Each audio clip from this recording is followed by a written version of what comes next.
Okay. Think we live. Can somebody confirm if we live? Yes. Karen. Yes. Good. Hey everybody, it's your girl, Charlotte Van Horn, Black Expats in Panama. And I am so happy to be on here on these YouTube streets tonight with some amazing people who have transitioned and moved to Panama. We have been getting a lot of people. I am so happy. What am I hearing, y'all? It was Karen. She's good. She's muted. Okay. All right. So I thought it was me because I do that all the time. Hey, Miss Courtney, look at you. Look at you. You so ready. Just ready like boom, boom, pow. So anyway, I wanted to get some people on the call to talk about moving to Panama when you're not, a pensionado, or not necessarily a pensionado, but that you have a family, because more people are thinking about moving. And I was just telling the group here that Black Expats in Panama Cultural Relocation Tours, we have sold over 30 tours since the election. And I really love that. I do, because y'all know I've been wanting y'all to come out and look at different options that you have and everything like that. The only thing that concerns me is that we're moving out of fear. And that part right there, it's like we really need to do our research. You don't need to get to Panama and be like, oh my God, I wasn't expecting that. I mean, I'm experiencing some different type situations that I haven't experienced the entire almost 4 years that I've been doing this. And I just don't want us to put ourselves in um less than good situations because we're moving out of fear, because that is not of God. Okay. And so basically, I think that coming on a tour, learning about Panama, figuring out if this is a place for you and your family, getting that passport, if you don't already have that passport, is an amazing thing. Just do that. Take one step at a time. Do as much research as you can. The internet is your friend, for real, for real. I know that a lot of us are off the news. I am. But at the same time, the internet is your friend. Back several years ago, we're not as many of us were thinking about making moves anywhere. But if we was, we didn't know where to start. Okay. And if we did start, we had like one or two options, but praise God, things have opened up. Thanks God for the internet, as my babies say. Um, and so we get to make moves and be smart about the moves that we're making. So in Panama is still one of the best places to retire, right? And so since it's gotten that reputation, it's like it attracts seniors, and seniors, we have some amazing benefits here. Okay, so that's a good thing. We have pensionado, which is the most visa for North Americans coming to Panama. However, there are others. So what we wanted to do tonight was to address the diversity of people that can move to Panama. We're going to introduce you to three separate family members, or people who have come with their families here. They live in different areas of the city, or one couple lives down at the beach. So that's a variety. And you get to just want them to talk about their experience and how they ended up here. Two of them came on a BEIP Cultural Relocation Tour. Shameless plug. No shame. Ain't no shame. No, I'm gonna do that every time. Thank y'all. Yeah, for coming on a BEIP Cultural Relocation Tour. I really love it when you come on a tour and you actually take the process and move here. Antonio and Irina's story is a little bit different, but they was following me too. You know what I'm saying? So anyway, we're going to meet all of them, find out what their story is, answers any questions that you have. Put them in the chat, put some question marks in the front so that our amazing moderator can help us to answer those questions. In addition to meeting them, we have professionals because we always want to get professional advice, okay? Always. And so we have Giovanna Bernal, and she is with Prime Solutions Tax and Legal. She's going to talk to us about some legal options that we have. You know, she can touch on the pensionado, but she's also going to talk about other options that people who are not eligible for pensionado can use to come to become residents of Panama. Then we have Mr. Greg. Mr. Greg is with the International, no, Panama Coast International. Panama Coast International School. That's what I said. Yeah. That's what I said. It was there. So he is an administrator there, and he's going to give us a little bit of information about, you know, that school and just some basic information that can help us when we're considering bringing kids here, if we want to bring them here, if we want to put them in international or private school. And let me just throw this out there. I had a very wise young woman say to me the other day that they're going to they're going to do virtual learning for their child in the United States. And baby, that just made my heart sing because, you know, the day after the elections, you know, our kids in the United States got text messages, like really, really widespread text messages about them being slaves on cotton fields. And it broke my heart, y'all, to think of my grandchildren having to live in that kind of environment, you know, after all that we've been through, you know what I mean? To go back to that. And so I think that this might be a good time for us to consider virtual learning, taking our kids into other international spaces. You don't even have to move, but you have freedom, you know, to do those kind of things. So that's what we're doing tonight. So I'm just going to go around at first and let everybody introduce yourself and tell us just a little bit about your journey, how you got here, and where you live, and then we'll circle back around and get into details. So let me just start with Mr. and Mrs. Navarro. How did I know you were going to come to us first? Obviously, I'm Antonio. This is my wife, Irina. So we started our journey via Harriet. Yeah. We actually had reached out to Charlotte on Facebook because we have a marketing business, and we saw what she was doing with her Facebook group, you know, the Black Expats in Panama, and we really wanted to kind of be a part of that and kind of help grow any way that we felt like we could. And we reached out, and to our surprise, she actually responded. Like, I wasn't really sure, you know, when you're reaching out to people, you're like, we'll see what happens, but she actually did respond. And we were able to work together, and we still work together now. And through that process, I have a background in the military. So I was used to traveling anyways, and that's something that we wanted to do.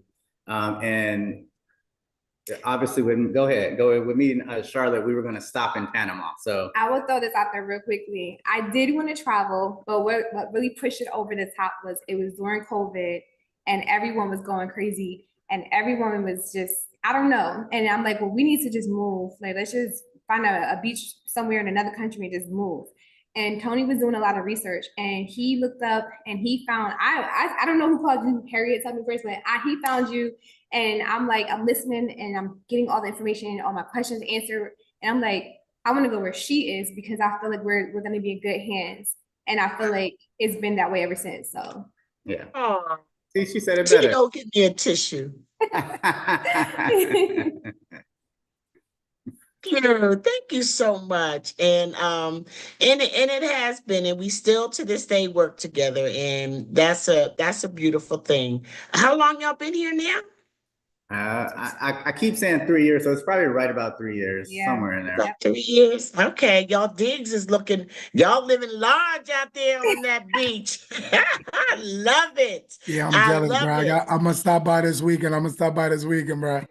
You We'll trying to see. I get think some, I've you trying heard to get that a some. couple times. I've heard that a couple times. We'll see what happens. You right. You right.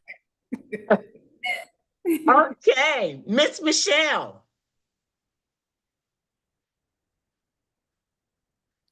Oh, there you go. Hello, Michelle White. I'm originally from Hi. New Jersey, like everybody else. I'm Jersey not. girl from I, South Jersey. Jersey, but It's it's not still Jersey. And then, so I moved here. I have a spouse and 4 children. Um, the ages of my kids when we moved were 8, 10, 15, and 18.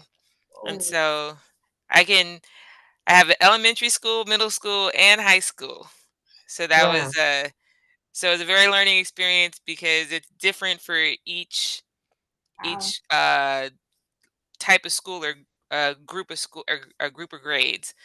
My initial the moving abroad was more of just the fun when you go on vacation out of the country and you're having a good time. Like we should move here everywhere you go, no matter where you go on vacation. We should just move here.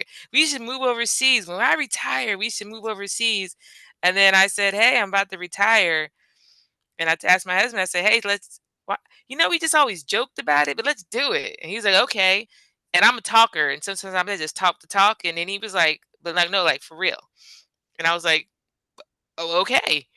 And I was like, "What about the kids?" He was like, They got to have schools in other countries, right?" I was like, "Oh, of course. I'm on it." And I'm the researcher.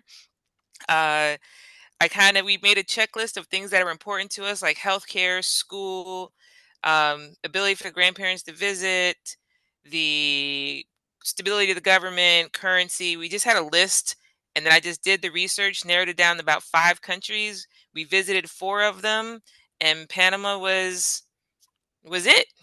It was it. It wasn't like, oh, this is calling to me or any. It was like very, very rational checklist type of process to get to Panama. Weather was a consideration too. Um, I didn't want to deal with hurricanes, colds, anything like that. Yes. And then when I booked the actual BEIP tour, we were kind of on the fence of where we went in Panama. Was it Colombia? And interesting enough, by the time I went on the BEIP tour, we had decided it was Panama and everything. So the BEIP tour was just a fun trip for me because I didn't more. We had already So decided. you We had already scout applied because for. your Hmm? husband didn't come. You scouted the trip, Right. Well, right? he said I don't need to come. We're already moving there. So what do we need to? What I need to go? Well, I need to Okay. go on a trip to find out if I want to move somewhere. I'm already moving. He was like, "You go take my sister." So I took my sister-in-law That's because she was right. like, "What? Where are you taking?" She said, "Where are you taking my big brother or my little brother?" And I was like, "Come with me," because he don't want to go, and he's not a people person. He's a people person. It's just not too many people all the time. I think Charlotte, your husband's very similar to that. Like he can do Mm-hmm. it, but he don't want What to time? always do it. Yes. So, Yes. Well, thank you. Well, you are actually going to be a very interesting guest. I really hadn't thought about the tiers of children. That you got children like A B C D E F G H I J. so, That lot children. so Okay, so you elementary, got middle, all the high tiers. school, and one that went off to Yes. college Excellent. during the move. Excellent. Excellent. Thank you, my love. Miss Courtney. Hello, everybody. Yes, I don't know if I've ever shared this part of the story because I know I've shared my story before. But when Trump got elected in 2016, I immediately Googled safe places for Black families to live. And I looked at the first 5 Googles, and Panama showed up in all of them. And so I Wow. kind of like put that on my list of like, okay, on every list, Panama shows up, cool. And then I joined your online community. And this part I have shared. I was tired, I was exhausted, I was overwhelmed. My son had started to experience racial things. I am not from New Jersey. I'm from Charlotte, North Carolina, so I'm from the South. And my son has started to experience some things racially, even that I'm just not built for because I'll go to jail. And so I was like, there's got to be a different way. There really has to be. And I'm a single mom. And so it was like, whatever I do, it's got to be on me. And can I sustain it on my own? And then in 2020, I have my own business and COVID happened and my own business was at the house. And so I was like, well, let me really try this. And then I came on the BEIP tour July of 2022 and I moved December 29th of 2022. And so almost 2 years later, my son and I live in Panama City. He's 13 now. He was 10 when we got here. Man, No, now, 11. Sorry, he man, was 11 when we got man. here. Yeah, and he's 13 now. I just can remember saying, you here?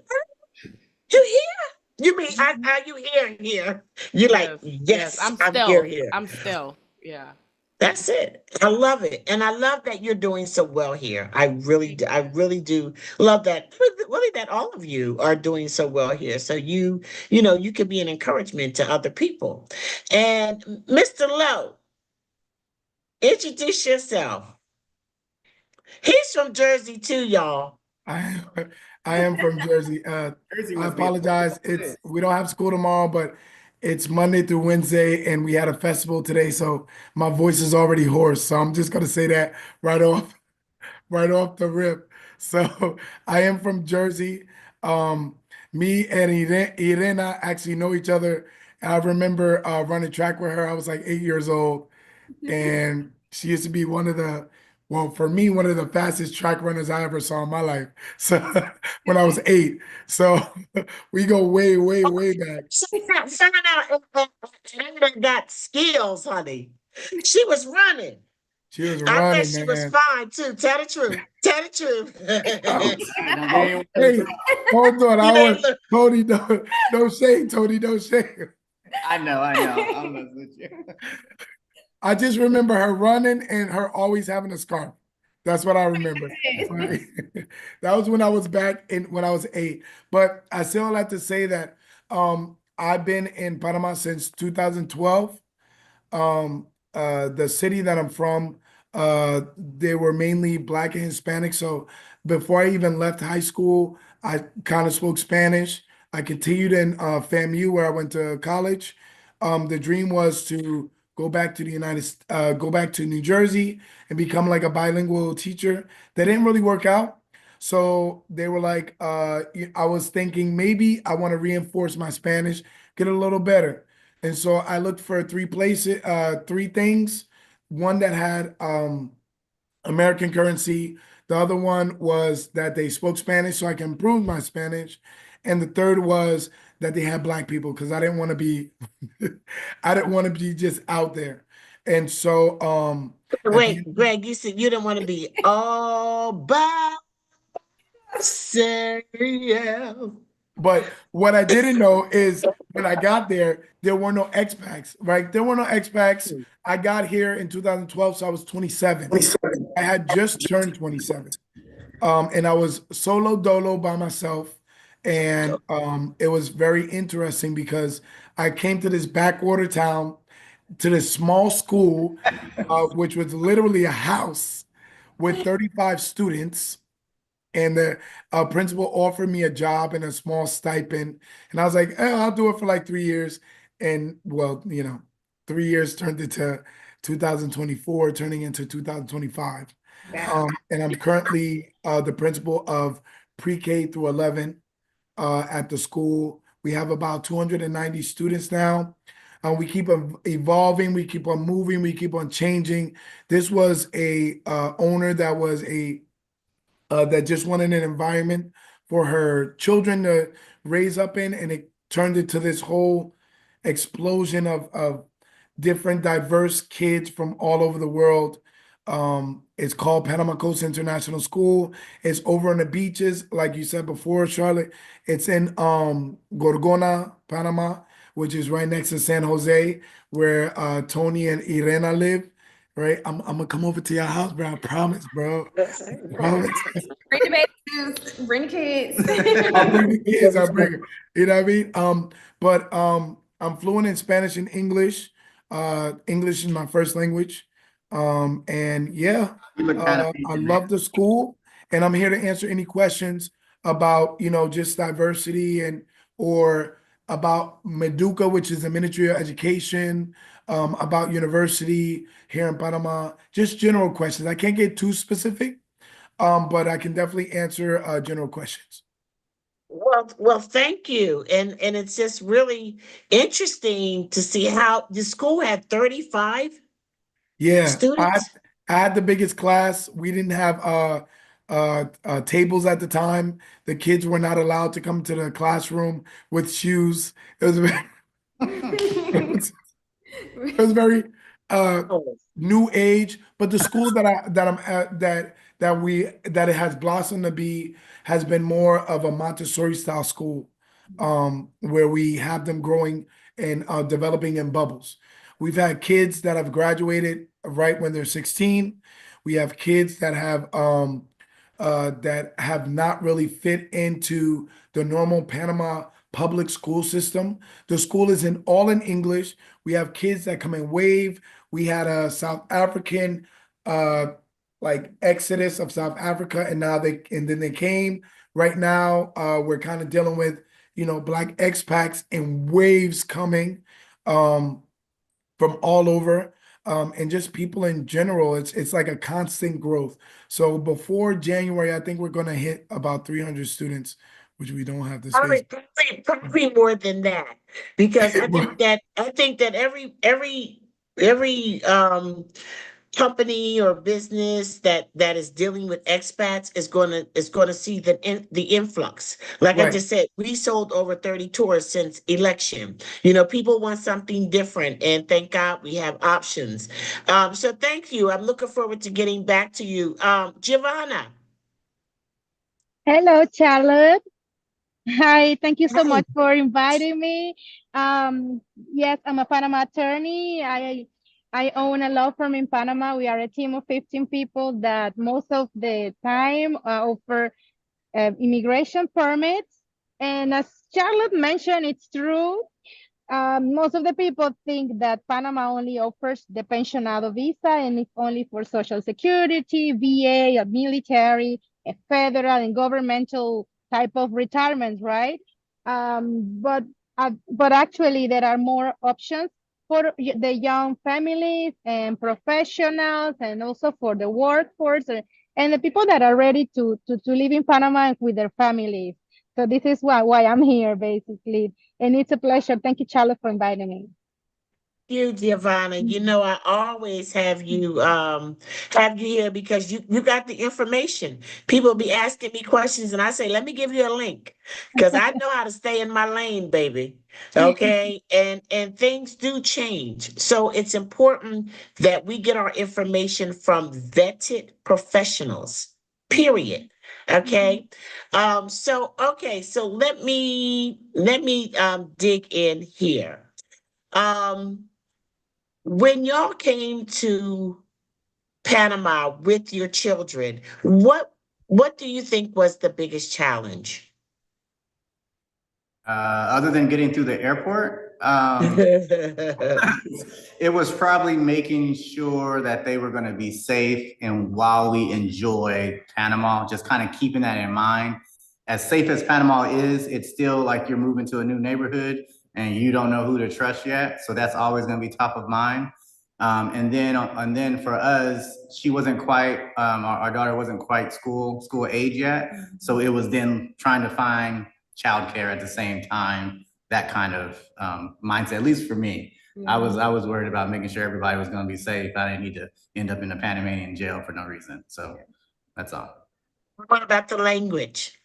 Well, she's only 2. I mean, she was 2, so she didn't have as much of a problem initially. But now, I'm saying for you. oh, for me, yeah, I'm pretty adaptable. So it definitely was a barrier, and I'm learning. I'm still learning. I'm not as fluent as Greg here, who's been here half his life. But but I'm still learning. Like I can have conversations and get my full point across and understand. I'm about 80%. I'm still stuck on 80%, as far as understanding. It's like Antonio and Irina Navarro. Navarro. Y'all gonna have to come better. Y'all gonna have to get it all the way together because everybody is always gonna expect that you are Spanish speaking. It's just interesting of your names and that you ended up here. Okay, so Miss Michelle, what about you? What was the biggest challenge?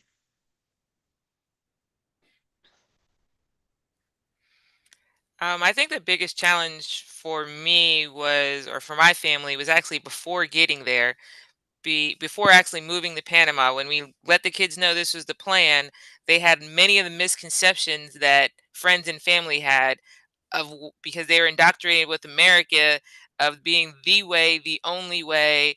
And then we're saying we're moving to Panama. They immediately thought I was taking them to some third world farm and we were going to be milking goats and being it. I don't know what they thought. They just it's just, are we going to be safe? Why are we going to go to this place? Are we going to have well water? Like, what are you talking about? We're moving to Panama City. And so two parts happened was we did a compromise. I call it a bribe, but it was a compromise.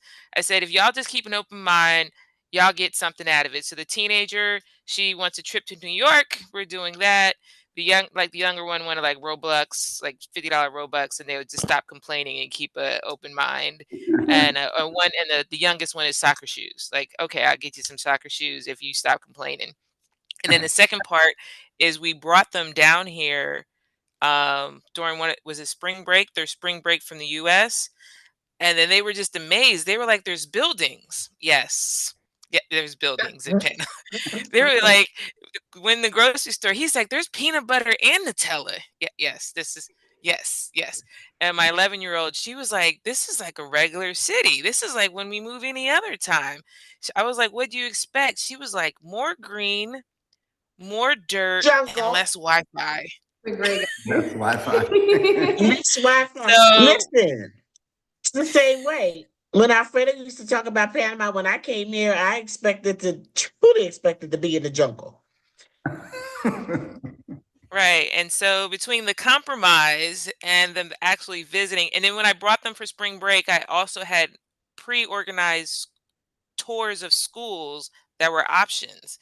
And then when we toured the schools, my oldest, who wasn't going to go to school here, he was looking at me like, why didn't we move a long time ago? Because these schools are nice. I was like, I didn't know they were that nice either. I was like, yeah, these are nice. Sorry, I didn't think of this like 4 years ago. Sorry, you don't get to go to school here.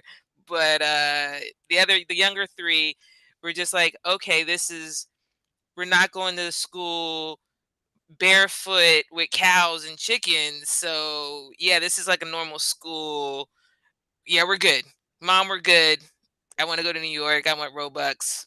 We're stop complaining. So that was really the challenge, Exactly. is getting them to be open-minded about the move to a different country with that American mindset of America is the only way. And now they're flourishing here. No, that's totally forgivable because we as adults think the same thing. I know I did. I thought, why would I live anywhere else? America is the best. I really did think that for a long, long time. So until I got out of America, see, you know what I'm saying? It's like the master will keep you at the house.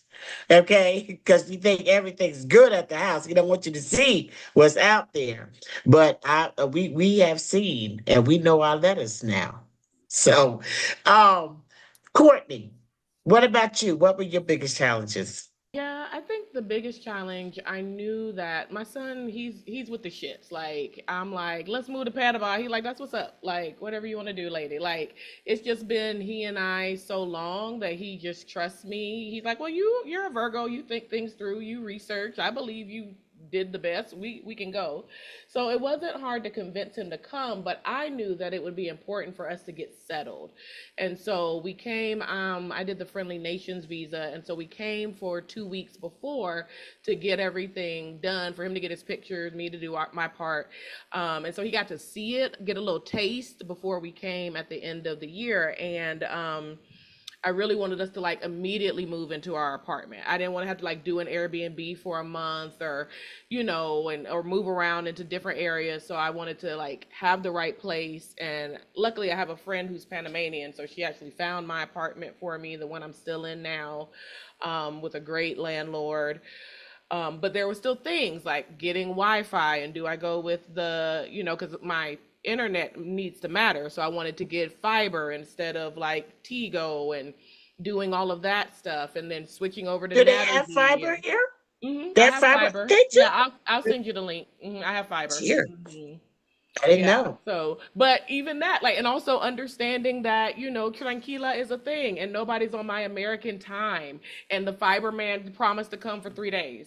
And I was like, dude, I'm seeing clients on a phone. Like, my clients are crying on a phone, my guy. You gotta give me some internet. I'm gonna spaz out. But also, like, I don't run shit. And so I need to just chill out and allow. And yes, I still need to get 50 notary things for Naturgy. And I brought all the pieces, and they were like, oh, but you ain't notarized the pieces. And so now I gotta go do that, and just really understanding that I am integrating into someone else's system, and I have Yes. to be It's a patient. I different have to be world. considerate. And I think the Spanish part was tricky, but I did encounter helpful. Like, somebody spoke English everywhere we went, even if it was another customer. And so just feeling supported in that, but the Spanish was tricky to navigate at that time, as well as deciding what I wanted to do with school, because he came from the American school system. So when we moved here, he was in the middle of 6th grade. And then I realized, and I was not going to pay for international school. I really wanted him to go to a bilingual school so that he could start to really take in the Spanish. But school here starts in March. And so it was trying to figure out what will happen to his grades, and navigating Maduka, which was its own beast. But yeah, for me, it was the systems and wanting everything to be established so he could come in kind of settled into this big transition. Pretty cool. Okay, so so something that I'm just thinking of, because of course I came here as an old head, okay? But so when y'all bring your kids, you have to get them residency too. Yeah. Yeah, Carter has his own card. He goes with me to the place to get the pictures and sign and everything too. Okay, so all right, that was something I don't know why I hadn't thought of. Now, I don't know if that's required, but that's what I did. Giovanna would have to Okay, say if that's required. Yeah. so okay, so Greg, there are quite a few questions for you already. So would you mind reminding people what the name of your school is? And are there any teaching positions available?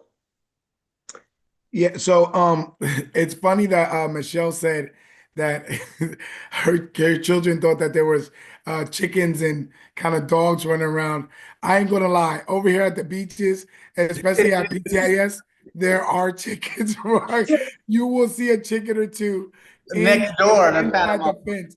Everything is enclosed, but you'll see a chicken, and you'll see the dogs waiting for when the kids have lunch, and they'll just be randomly waiting around.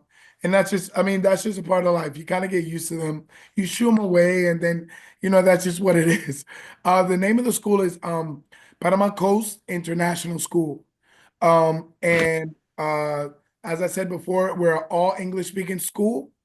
You can decide to learn. I think the level, or the pace of which you learn Spanish totally depends on you.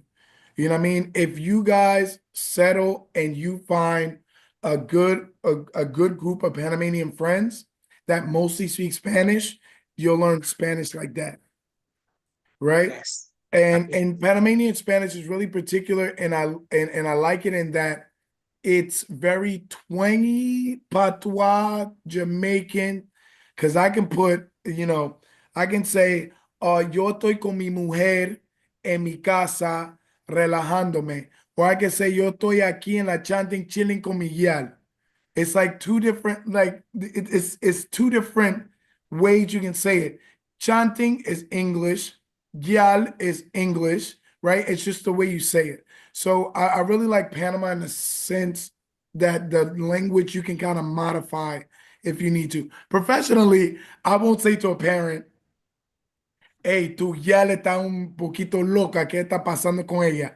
I wouldn't say that, Oh, she's right? crazy. What's going on with her? That would give me smacked in the face. But you got to learn how to balance. But the level and the pace at which you learn in Spanish depends on who you hang out with. And Irena and Tony know that exactly well, right? Because they came here only 3 years ago, and I think their Spanish is coming along quite nicely. I understand my circumstance. I didn't have expats here, so it was just Panamanians, or I just stay by myself. But to circle back, the school is called Panama Coast International School. Right now, we have an international calendar. So that means we're kind of rounding out our first trimester. We just finished. And so we're going to our second, and then we'll be ending by June. So we're on an international calendar that's August through June. So right now we kind of have our staff, but you never know. I just talked to somebody that I met on the one of the WhatsApp groups, and I told her, a good way to get in is to go ahead and volunteer. If you're not doing anything anyways, just come in, volunteer. You have a specialty, you want to do an elective, right? You want to do theater. I'm a swimmer, right? I did track, but then I started a swimming business. We have Los Caimanes de Chame, which I love. It's my heart. I swam for FAMU. I swam in my high school. And so that's what I like to offer. What is something that you might want to offer, right? That's the way you get your foot in the door. And then if you have teaching qualifications, who knows, when the school year ends and we might be trying to, some teachers not doing what we need them to do. We might want to switch things up. Then y'all know how it is. So we might be looking for you. And that will be the first person that will be at the top of the list. So. So the teachers, like, do you have to have a teaching degree? Yeah. So we prefer that you have teaching experience. I'm not going to say outright Panama. If you have a teaching degree from the United States, whether you have it or not, it's not going to count here in Panama, period. That's what a lot of people think, and that's not the case, right? Okay. But we look for teachers that have a teaching background, right? So whether you're an alternative teacher or who went, let me say not alternative, but you went alternate route. Let's say you were electrical engineer, and then you decided to teach at Kentucky High School for like 10 years when you were in the States. Then you came and you taught at International School of Panama for another 3 years. But your whole career has been electrical engineering. You still have that teaching background, right? I went to school for teaching, so it's different, right? But even me going to school for teaching, it wouldn't count here in Panama, period, right? Okay. And just as a reference, there are certain classes or subjects that they all like exclusively have for only Panamanians. For example, okay, if you are a history teacher, your credits will not count because you have to be Panamanian born in order to teach history, period. Any kind of history. Why? Because they want it from the Panamanian perspective, right? Also Spanish. I have a major in Spanish, and I cannot teach Spanish legally here in Panama. Why? Because they want to maintain the Panamanian accent.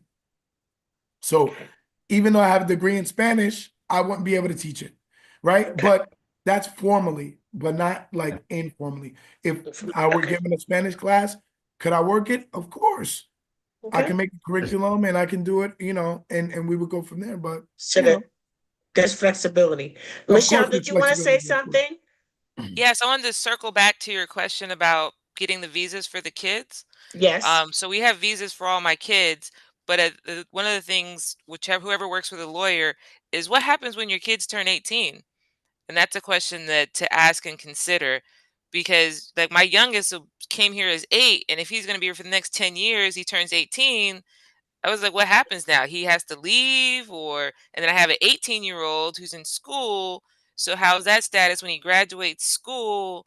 How is that? So for anybody considering it with children, that's a good question to ask the lawyer you're working with. And what are your options if your kid wants to stay in Panama after they turn 18 and graduate high school, or just learning the different options for your kids as they age out of being your dependent? You're dependent. Okay. That's Giovanna. Hello. That might be a Giovanna question. I wanted to bring you on and let you talk a little bit about some options that people have outside of the pensionado. But Michelle was also asking an interesting question about how does it work when your kids age out of your dependence? Right, right. Yes. For the visa that is pensionado, the law establishes that the dependents, children, have residency until they're 25 if they are still studying and single, until 18 if they get married and they decided not to study at college and university. That's a special because the pensionado law is a type of residency that was approved under special law. It has a special incentives and it's different from the other type of residencies. So this is why Michelle was talking about this, because hey, she applied for the pensionado, right? And also her children were, I think, in a different type of process. So if you apply for Family Nations visa for investment on property or for work, then your children, your dependents will be on the same boat, because if you receive permanent residency, your children will also receive permanent residency no matter their age. Of course, when they turn 18, if they decide that they don't want to be in Panama anymore, they can still keep residency, but they will have to come to Panama at least once, one entry every 2 years to keep that cedula in good standing. You know, for 10 years, every 10 years, renew it as well if you want to keep it valid, right? And in terms of residencies, you have different options. And one thing that I've seen in the question is that someone is asking about citizenship. Citizenship is when you get a nationality like citizenship. You get Panamanian passport, you get to vote, and you are able to do those professions that are only for Panamanians, or like retail, right? Like teaching Spanish for Greg.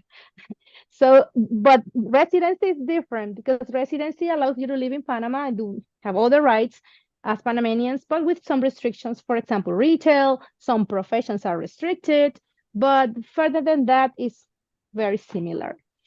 And we have temporary options and permanent options. So temporary options are, I don't know, Charlotte, if you want me to tell them here or just later. Yeah, go ahead, go ahead.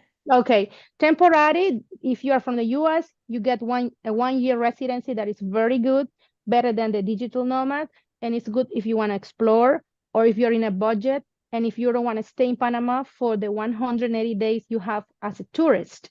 Because yes, you can stay as a tourist, but you have to come and exit and there's a risk. We have a new government and things can change. So it's good to have something, at least something in paper. So And let me ask you this. So you're saying the temporary residency that is for 1 year is mhm, less expensive than the other residencies, yes, residents? yes, because it's temporary. It doesn't lead to permanent residency. The options that leads to permanent residency, not pensionado, because pensionado is very special and it's cheaper and doesn't bring costs as the other options. They are more expensive because there are payments to be paid to the immigration office and other type of costs different from pensionado. Like the Friendly Nations visa is more expensive, yes. This, Right. mhm. So Okay. then, yes.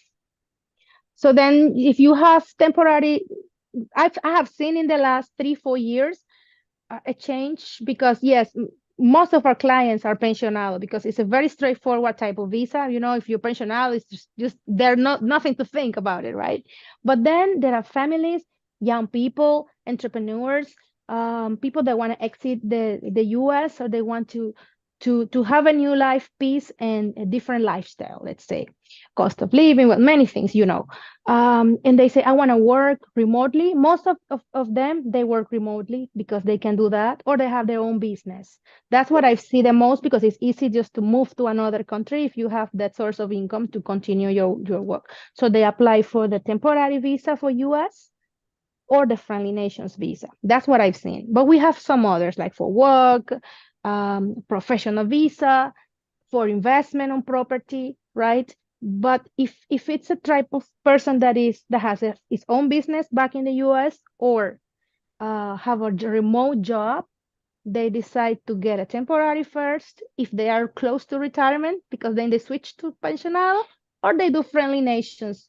If they want to buy property, they buy property. But if they don't want to have this investment, or they don't want to be in a mortgage, or um, they don't have the capital to invest in 200K on property, there's the visa for work. Then maybe you can decide, because a lot of people want to rent first and then they apply for the visa for work with their own business. Okay, so let me be clear. On the Friendly Nations visa, which is also a very popular visa, right? Mhm. That is, you have to purchase, y'all, I look good today. Wait, listen. So you have to purchase $200,000 in real estate to qualify for Friendly Nation visa. Is that correct? Yes, there are two options: by investment on real estate or a fixed term deposit, 200K, or for work. You find a job at grad school, that's an option, or or any place where you can find a job of at least a salary of $1,000 a month, or you set up your own business and you're self-employed under your own Panamanian entity. That's an option. And then in 2 years, you obtain permanent residency for you and your family. Oh, that's nice. I didn't know that. I didn't know that part. That was good. Yeah. Mhm. That's the one But I what picked. is it called when you can have your own corporate? Friendly nations for work, Friendly self-employed. Nations for work, self-employed. Self-employed. Yes. Okay. Did you want to say something, Courtney? I was just saying, Friendly Nations for Work is the visa I'm under, and Carter and I are Okay. almost at our 2 years, so he will be a So then permanent once you get resident. to the 2 years, then you can apply for permanent residency. Yes. Okay. So basically, when you come in and you get that Friendly Nations for Work visa, like about what is the cost of getting that set up, like a roundabout? Yes. Let me give you a comparison because it's good that you understand a little bit about the costs. If you apply for temporary, it costs you for one person around $2,000. Let's put it like that. The setup of the company, but it's just 1 year. But then in 2 years, if you are one person, it costs you around 5,000. And if you two, it costs you seven, because there are checks to be paid, 1,000 and something to immigration. So it goes up for each person. Only if they are children under 12 years old, the $100 check is exempt. It's waived. It's only the 250. So when you see a quote from an attorney, you'll see that it will grow the bill because the amount of children, the legal fees and all that. But yes, it costs more. But what I think is that there's no investment upfront, and you get permanent residency without waiting to retire, which is what most people want right now.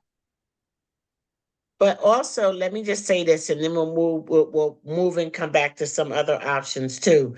Like somebody is asking, how old do you have to be to qualify for pensionado? And I think this is a real misconception when it comes to pensionado. In North America, we think of pensionado as retirement, but pensionado is pension, and you can have it at any age, right? Can you answer that question, please? Yes, yes, definitely. There's no age requirement. You can be 35 years old, 40. It doesn't matter because maybe you serve for 20 years if you're military, or you got disability at a younger age from Social Security, or you have an annuity plan from a private institution like a life insurance, retirement, or you are receiving a retirement from a trustee bank type of retirement plan. That also works. So that's there's no age limit or something like that. But you can't come in like on 401k retirements. No, I don't think so because I think that one is not for life. It has to guarantee you $1,000 for life. The letter has to say for life. Yes, for private, yes. Okay, all right, thank you. So we will hop back to some other stuff. So whoever is if you have your children in private school, a private or international school, are you comfortable talking about what those tuitions look like? What does it cost to have your kids in school right now? Go. Go, Michelle. Oh, Okay, so hang on, shit, Michelle, and then we'll come to you, Irina. Um, so I researched and researched and researched. So just for I think we mentioned the international calendar, but just so people are aware, the international calendar is similar to the US calendar where kids go into school from August to May or June. Then the Panamanian calendar is from March to December. So you have to make a conscious choice, but they're private schools for both calendars. And I looked at different price points for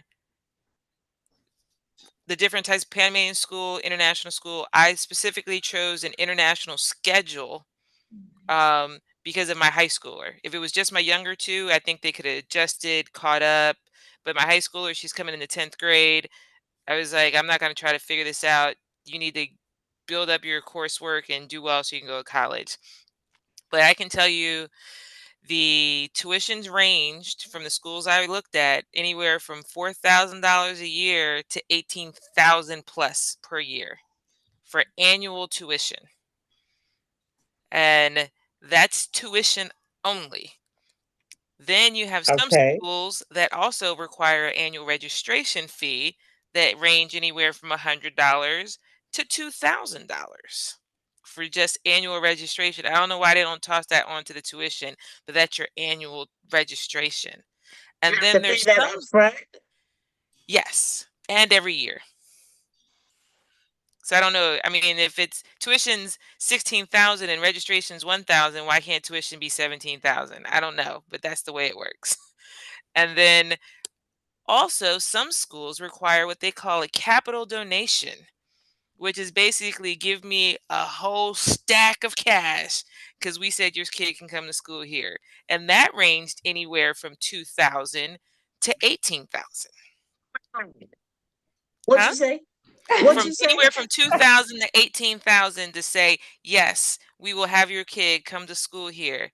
So let's just say one school, if my kid was going to go there, that's one of the more pricier schools, 16,000 for the capital donation, $1,000 for the registration, and then $16,000 for the annual tuition. Hey, Charlotte, I'm gonna help you out because Michelle is scaring our parents away. This is gonna be a plug for Greg at PCIS. So y'all can come out to Coronado, y'all can come out to the beaches. They do have a lot of those prices that she mentioned, but they are lower. So you are gonna have those one-time annual fees or the one-time just because you decided to come to the school fee, and then you're gonna have that every year registration fee, and then you're gonna have that tuition fee. Good thing about the tuition fee, you can break that down into monthly payments if you decide to. So when we were, I think, Greg, I'm gonna let you speak about your tuitions if you want to, Greg. But like one of the schools, it's a little private school, so it didn't have much of that we're doing right now for Isla, and it's about $350 a month. And it's just that's just what it is now, and it's really just It's pre-K. specialty school. So Say it one more time. Ida is still pre-K. She's pre-K, so she started at PCIS. Thank you, Greg. So she started at PCIS. There was that one-time fee. I think it was like $1,500 at the time. I can't remember. He pays other bills, so I'm not sure what he had to pay. Greg, I have to say that what white it stuff? is. You see So that? I don't know what that was, but he paid the money, and then I think it was like around $300 or $400 a month or $450. I don't know. Again, he pays the money. But what I do know is that for us, what I will say is we travel every 3 months to go stateside. So the issue she was having was like at 2 years old, we had her potty trained, but every time we would leave, we're on an airplane, we're at other people's houses, she would forget everything. We come back. And what we were dealing with at PCIS is you do have to be potty trained. And so she was having these issues. So what we ended up doing was we did put her in another school. It's called Pippi's Love Academy. And that one is a little bit different. It's more of a homeschool environment. So it's not like a K through 12 at all. It's only like 3 or 4 girls. So it's not even huge, but they do more of, it is more of a hands-on. And so we put her there for like this past year. Yeah, and another thing was that we really wanted her to learn Spanish, and like everyone has mentioned, the international schools, they focus on English. And we wanted her to learn Spanish, so that was a really, really big benefit for her to switch. We obviously, she has friends and all these things, but I think it was really a benefit for her to learn Spanish and school. And now, I mean, we get reports that she will translate for other kids. Now she's bilingual. Like so she's bilingual. She's 100%. Awesome. Talk to her now. She is bilingual. Yeah. She's a lot younger too than like some of the other children of the parents on this call. So she's basically learning English and Spanish at the same time. And that was a hard thing. Because Ida's been here since she was 2. Yeah. Yeah, and that was a really difficult thing because she had to. I think she had a hard time making friends, mostly because they didn't know how to communicate with each other initially. Mm-hmm. Now everyone loved Isla, but I think she just wasn't able to communicate all the way. So I think if you have young children, you just kind of got to be aware that maybe they're having some of those language issues. They're focused on because one thing. They're really focused, especially when they're young. They're focused on their primary thing, which is communication. Yeah. So once they get to learn communication, they'll learn all the other stuff you're trying to teach them. Mm-hmm. But their primary thing is learning that language. And we really had to pay attention to that because we will see other kids kind of learning more. And we're like, why you already know this and you already know this and this? But she was really learning that language. And we realized once she learned that language, she caught up. Everything else was just easy. And it would just snap to her. So she had a tutor at one point, didn't she? Yeah, we weren't playing any games. We were like, okay, what else? How much is it? We in Panama. How much? How much? $400 for this? Yeah. Okay, how much for that? Oh, now she knows prices. That's funny. Yeah. I do want to say that Antonio and Irena are at a place of privilege because, like Michele is saying, she can't afford for her child in 10th grade to not be able to launch right into school. And so if you are someone bringing an older child, then you need to consider what that child is going to need education wise. And you don't really have time to play around for them to learn a new language, do all of those things. And so you may need to invest in the school that will be able to meet their need now, because there's not time for all those things. Because at an older age, it's harder to learn language. It's harder to step in. Yes. Yeah. And so, that those prices can be scary, and those prices might be the reality that you need to know before you make this leap if you are coming in with a high schooler. Yeah, and I think I also want to say there are some great options that are lower cost. Like one of the schools was $4,000 a year, and I was like, they should go there. And my daughter was like, no, we shouldn't. I like that one. I was like, I'm gonna have to work or use savings. She was like, do what you gotta do, but this is where I'm going to school. And I was like, you just gonna pimp me out like that? She was like, I don't know what that means, but you do what you gotta do for me to go to this school. But it's like, sorry. The city is more expensive than like where we are. Also, so the schooling is different. So when we were looking at places in the city for her age group, she's 4 right now. I think the school was like $800 or $900 a month. And so that was like a different situation. And that was just a month. And I feel like out here, it's like her horseback riding lessons. That's the most pricey thing that we pay for, and that's $35. But everything else, gymnastics, $55 for the whole month, 2 classes a week. Like it's completely different. But the city, those prices were like Oh, okay. Yeah, I do think And that's then some another good people, point. Yeah, the city is I more just want to expensive. chime in Huh? and kind of piggyback off of what Tony and Irena said. I'm sorry to interrupt everybody else. But that's it's exactly right. Obviously the city is going to be a lot more expensive, and just not, not to just be all plugging my school, but outside the city, you're not going to find really all English speaking schools that are like PCIS. In PCIS, you are able to get an American and or a Panamanian diploma. If you choose to get a Panamanian diploma, they have what's called uh, bachilleras. You have to get like a major, and we offer a major in science because the majority of our students who are Panamanian end up going into the sciences anyway. Though it's very general. The costs are exclusively lowered. So just to give a couple of numbers or to throw numbers out, currently there's $1,000 donation. And then there's a registration, that's a one-time donation only. And then there's a yearly registration fee of somewhere between $350 to $400. I don't know the exact amount. And then the monthly tuition for our school, which again is all English speaking class or staff. The only classes that don't speak English are possibly PE and Spanish. And we're looking to increase the amount of Spanish simply because the parents, even the Latin parents, are complaining that their kids are speaking too much English at home and they're not speaking Spanish enough. But it's an all English staff speaking, and the monthly fee is for the school is around $360, and then it goes down with the amount of kids that you have. So let's say you have two kids, instead of paying like 720, you will pay like only 700. And then if you decide to pay the whole year tuition, then you get like a 20% discount if you pay before a certain date, or a 10% discount. And then if you pay half the tuition, it's like a 5% discount. And it's like all these savings, and it's just something that the boss came up with. But the school is very affordable. Like I said, you want to jump in. Sometimes you just got to jump in. You got to, like, the kid needs to be on a school system like now that's equivalent to something towards the United States. And at PCIS, we offer that. I'm not going to say that we're the absolute, greatest school in the world, even though I think that, we do a pretty good job. It's a developing school. Panama is a developing educational system. And I don't think a lot of people understand that. Their standards for certain things are like, you would say, like, what? That doesn't make sense, right?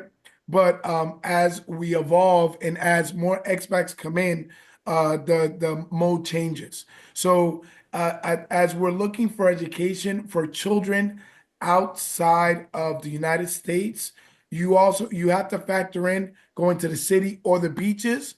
But if you're going to go to the beach, PCIS is pretty much your spot, bro. I mean, there's a couple of other places, but PCIS has a Montessori style where, like I said, if you know your stuff and you get your stuff done, you're out. Like, we got some 16-year-olds that are just like, dude, I'm about to go to college because, and we recognize that, right? You go at your own pace, and if you're accelerating, then you got to accelerate and be done, right? So and we give that option at times, and that's at the discretion of the directors and administrative team. So a lot of numbers came, but PCIS is definitely one of those schools where outside of the city it's like all English speaking. another place that someone I corresponded with when I was researching, when we mentioned the city versus the beaches, there's also David, but there's David here. Um, because of the pricing of living and schools, she chose to take her four girls and move to David and go into a school there because she's getting an excellent international school, private school education, but the cost is lower for that same brand franchise of school is like a third of the price in David than it is in Panama City. Yeah. Probably the amount that you pay for rent and housing is about the same. So that I feel like that kind of goes hand in hand, no matter where you are. So that's all good information, though. Javon, I have a question for Oh, I you. wanted to share for the Oh, bilingual people who go wanted ahead, to just Mama. because Carter doesn't go to international school, he goes to bilingual Okay. school. So if you decide that path, and I So does he decided go that to? path, Does he? he Excuse me goes one to a second. Does private bilingual school. So I do pay private tuition. He goes to bilingual? private Okay, got bilingual you. school, which was kind of the option that I wanted to land on because he was middle school. It felt like there was still enough time for him to grasp the language before high school if I like threw him in. And so he started at a very, very small school because I was kind of late on the Maduka and they fill up quick. But now he's at a bigger school. It's like a medium size. It's not one of the bigger bilinguals, but it's medium size. And I just pulled up our numbers. So his matricula, which is for them the yearly thing it's 540. His tuition is 280. And because he'll be in ninth grade next year, this is his for next year. Because he'll be in ninth grade next year, he has a graduation because here ninth grade is the end of middle school, like junior high. So he had to pay 200 for that. So 280 a month, and then I paid like fees and stuff, including graduation of about 900 to like get him all registered and stuff. But his monthly is 280, and it's a very, very rigorous trilingual technically because he's learning French as well. Language is a big thing here. You'll see a lot of the schools are it's a French school or it's a German school, it's a Korean school. Language is a big thing in Panama, and so he's technically learning Spanish and French, and there's English classes as well. Nice. He's going to a private bilingual school. Yes. Okay, At my and you kids' said school, they're Technically learning Mandarin. trilingual. Yeah, it's at his old school 280 he a learned month. Mandarin. Yes. That's crazy. And that's Two, about the two, average. Yeah, at his old school I think I paid 340 a month. That's about the average for the bilingual private schools. So if you're, when because you the say public schools can be a little iffy. So if you want to go the bilingual route, I would suggest doing a private bilingual. when you say private bilingual, they have some classes in English and some classes in Spanish. Yes, he has How's his like Spanish? 4 classes in Spanish. I mean, 4 classes in English, and then the rest in Spanish except for French. Carter. Yeah, my son goes to a different school than my older ones, Mhm. and his is a bilingual private school who's also teaching Mandarin. So he has a Mandarin class. He has 2 classes. He has Spanish class in Spanish, and he has social studies in Spanish, and PE in Spanish, and then the rest of the classes are English.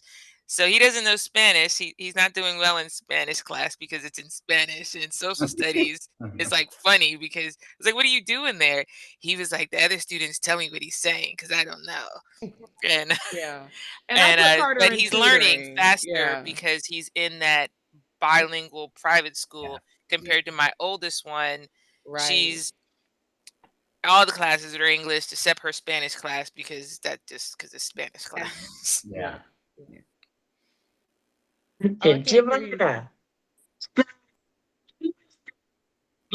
a master's in computer from Georgia Tech. Would Mhm. she or he qualify for a professional visa? And does the professional visa lead to permanent residency? Yes, the professional visa leads to permanent residency in 2 years. But I don't recommend it. I mean, if someone wants to take the risk, can do that. That's what that I always tell to our clients that it's not a straightforward process like pensionado. You submit the documents straight to permanent residency. Family nation visa, you submit what is requested and you go straight to permanent residency.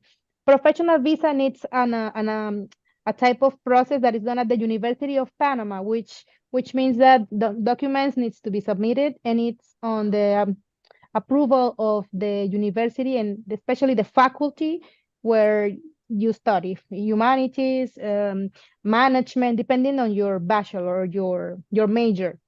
So if the subjects there, I remember seeing one degree was, I think it was an MBA or was a management degree.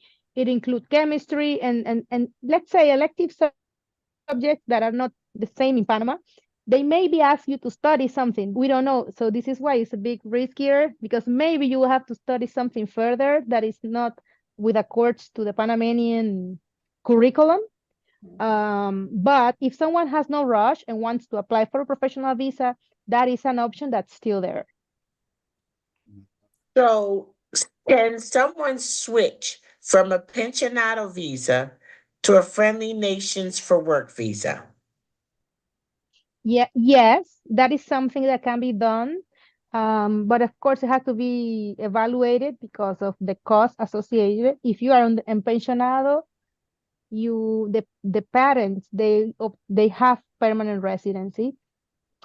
If your parents apply also, they under your application they will also obtain permanent residency. But then the children are the ones that are not under the permanent residency program. So what I suggest, it depends on the family's budget, because if they have young children, they can be on pensionado. If they are, under 10 or just young, you wait until they're 18, and then they can decide if they want to switch under the family regrouping visa, because there is an option that is called family regrouping visa. Or you can plan ahead and you can decide, okay, the couple, parents, we're going on the pensionado, and then we will include our children once we have the cédulas under the regrouping family visa option, which is like friendly nations that also in 2 years gives you permanent residency. But I try not to offer two programs at the same time because it's more expensive. And when a family is moving, there are so many things to be expenses and rent and schools, so it's good to, budget, right? But it's possible, yes. One more question for you, Giovanna. So I was on a consultation earlier, and this lady was asking some really good questions. And she was talking about citizenship. Now, there's not a whole lot of us that talk about citizenship. Not most people, though, I'm not really that interested in citizenship. Permanent residence, it's fine for me. But if you want to have citizenship in Panama, I think you have to be a permanent resident for 5 years, right? Yes, if you are from the United States, yes, you have to wait 5 years and then apply for the citizenship. You could apply for citizenship. When you apply for citizenship, do you have to be proficient in Spanish? At least to complete the questions and the culture, the history, geography of Panama, to complete the test. That's what I would suggest.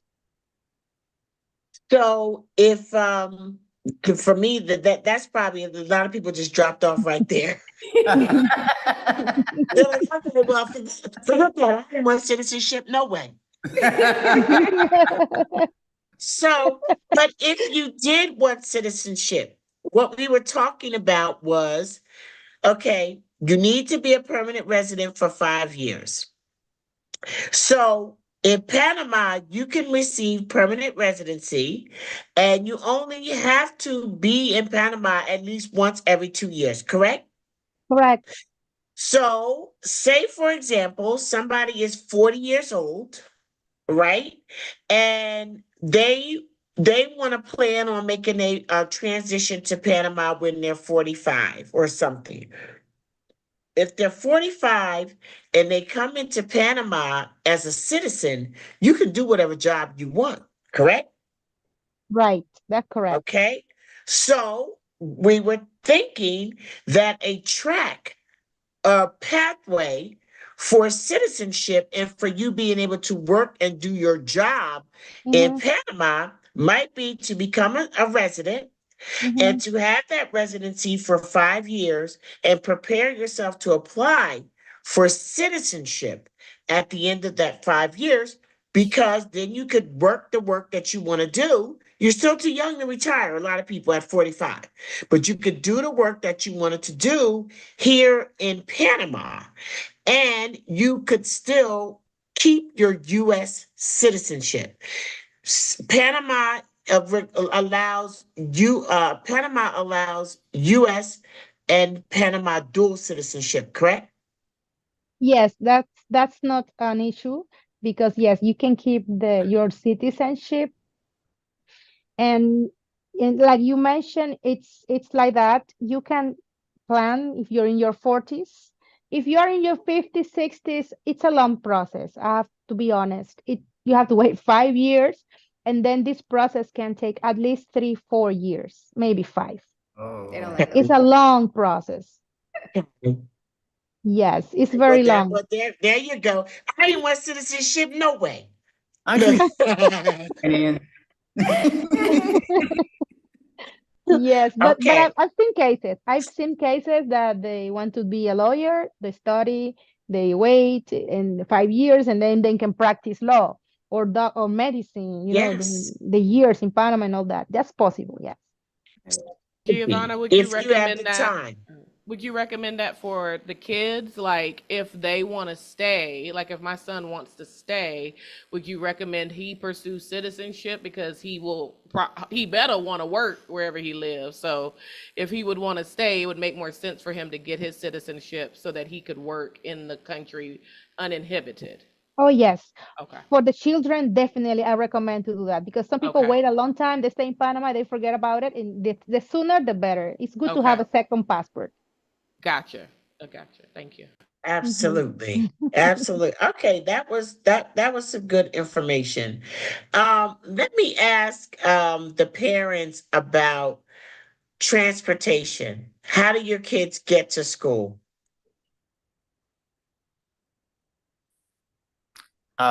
We drive ours. Yeah. We drive ours to school. It's For the first couple years, we just did not pull the plug on buying a car. yeah. So, like for the very I'll say the first 6 to 7 months for sure, we actually used a taxi cab for a long time. Yep. It was pretty much the same person, but we used that, and then we started renting a car, which is very expensive. Yep. But we did that for about a year and a half, and we finally bought a car from one of our friends. But if you're out here at the beaches, I recommend you getting a car. You need to get a car, and that's going to be the best way. And I will say, with Isla School, it's such a small school. Sometimes they'll come pick her up at the house Yeah. and bring her, but it's because it's a small situation. Yeah. So I wouldn't expect that. My kids Yeah. take the bus. Well, my older kids take the bus, but that's an extra fee on top of the capital donation, the registration, and the lunch, I knew and that's the where you were tuition. going. That you also pay for the bus. But then which is, I mean, it's a great bus. And Americans, when you think bus, you think in the big yellow bus. Think van. It's Think minivan. a yellow van, like a 10-pack, Legal. 7-pack van. Um, but it's absolutely. I think a way to describe it here, my kids don't have special needs, but the services provided here in Panama at some of these international schools, as if all the kids have special needs. So they have a small bus with a bus attendant that sends me on WhatsApp, where's the bus at, and shows and then verifies where my kid is because safety, Right. and That. and then they go to school, and then I pay a little extra that they take them to all their after school events and bring them home. Even Nice. like my kid's volleyball game that's away, they bring her home. Like I don't have to go in America if they have an away game. There's an expectation either they're gonna bring them back to the school or I Mhm. pick them up. That little bus is dropping them right off in front of my house, like with the The bus But attendant letting me know like a live feed of where the little bus is, little where they're bus. going. Hey, little bus, one more time. That little bus. Yeah, and then for my youngest short son, bus. he just drives. Look. Wait a minute though, Michelle. Now that your kids is on the bus, it ain't the The short short bus, it's the bus. The little little bus. bus. It's the short I said bus. we can't It's a tell those short jokes bus anymore. It's time. the little bus because we can't tell short bus jokes because all my kids ride the short bus. Let Um, me, let me just ask you this about like how much does that cost? for the bus every semester, so the first whatever August to December, and then January to whatever the end of the school year is, it's it's $600, and that's for 2 kids. So it wasn't per kid. So I guess $300. Um, for It was 600 for just regular school, and then 700 if I wanted them to have that flexibility for any after school or before school or activities. And then my youngest, Curricular. That's good. right. So extracurricular Yeah. activities. So swimming, volleyball. My daughter does the high school music. She's in the musical for the school. She's in like the band. She's in the, I don't know. She does all the things, but the bus brings her home from all the things. Nice.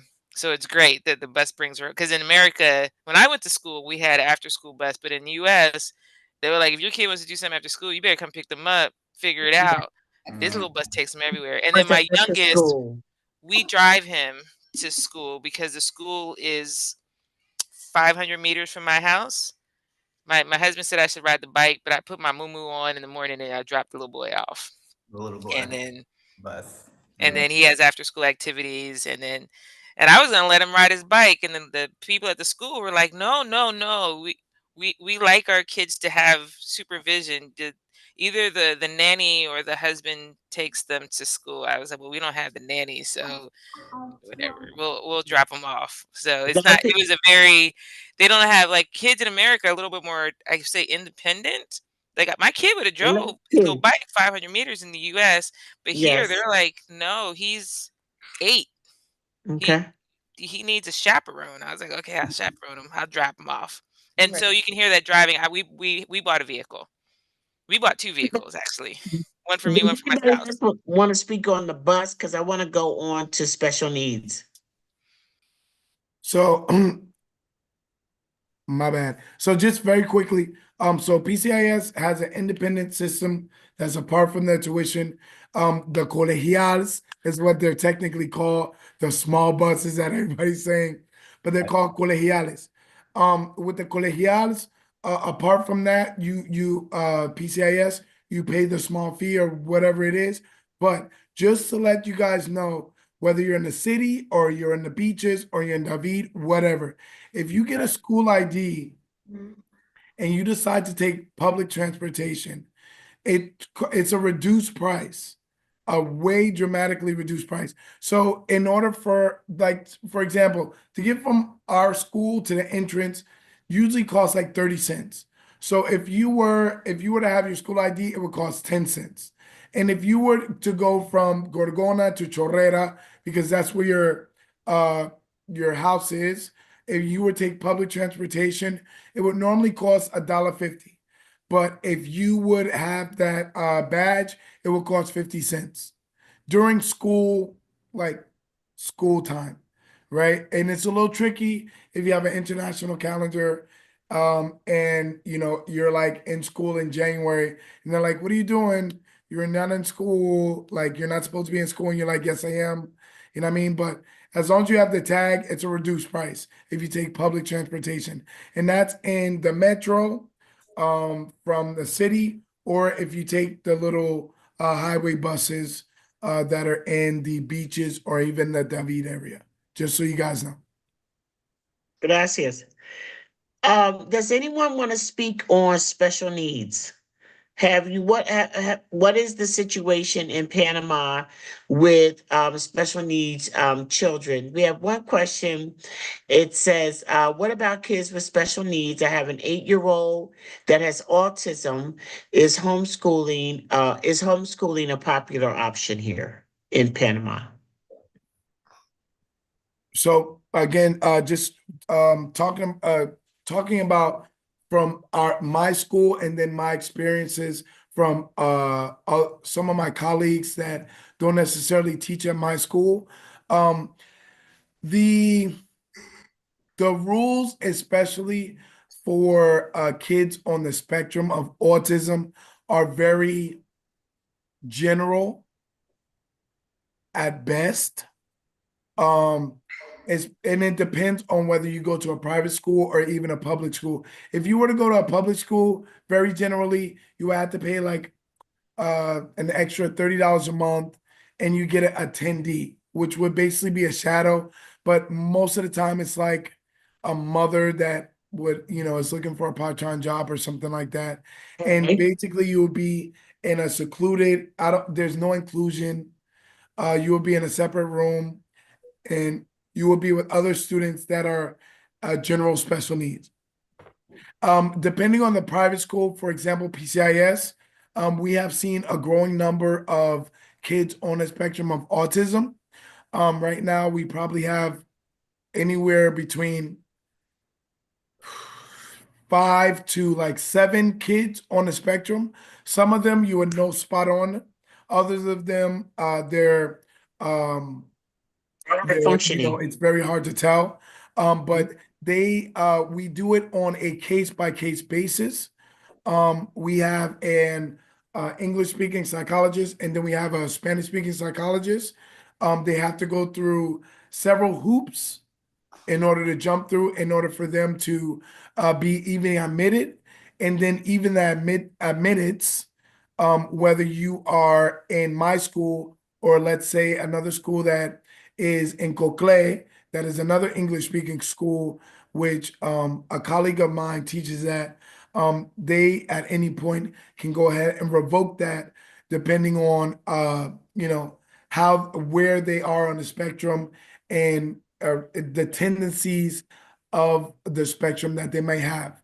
ADHD is also a non-neurotypical I guess I don't want to say ailment because it's not, but that what we see that we see. And ADHD is definitely a spectrum as well, whether it's ADD, ADHD, ADHD with impulsivity, ADHD with defiant disorder. There's so much. And so we definitely take that on a case by case basis, as do all international schools in the beaches area. And some you might have to pay an extra fee.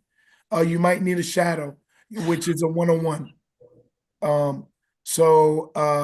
Just speaking in general, not just for my school, but it's a case by case basis, where they might recommend a shadow, and then that shadow has to be vetted, right? Because a lot of people would say, "Oh, my shadow is just a nanny," and literally, it's just like some random nanny that's in her 30s or in her 40s or even in her 50s that just walks behind the kid while they're throwing stuff or doing whatever they do.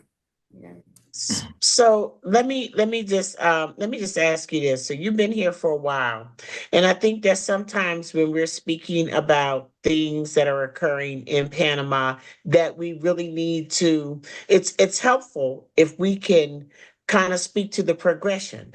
So basically, my question to you is: when you came here and when you started at the school, do you see more attention or more of an attempt to meet the needs of special needs students now than you did before? Well, the influx, homeschooling was definitely a bigger option in 2012. It wasn't as popular, but for kids that were non-neurotypical, that was just the option that the parents felt like they had.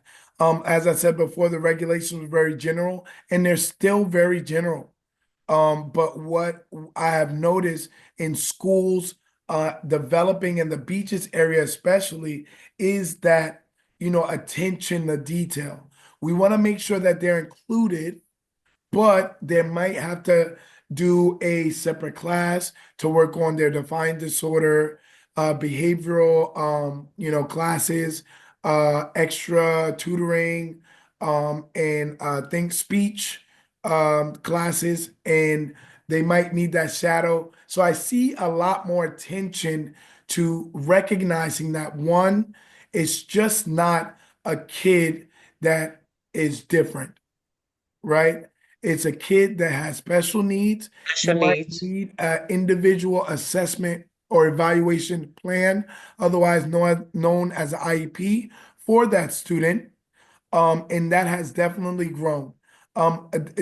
Panama rules as a whole still say general, but in the private sector, there's been more attention to detail. Do you find it more progressive in the beaches or outlying communities than in the city, or vice versa? I don't know because I don't mess with the city. I'm not.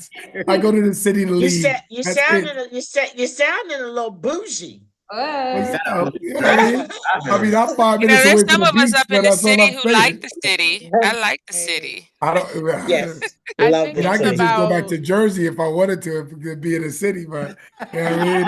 That's me. You know what I mean? But that is a little bougie to say, but I don't want to speak on something I just don't know.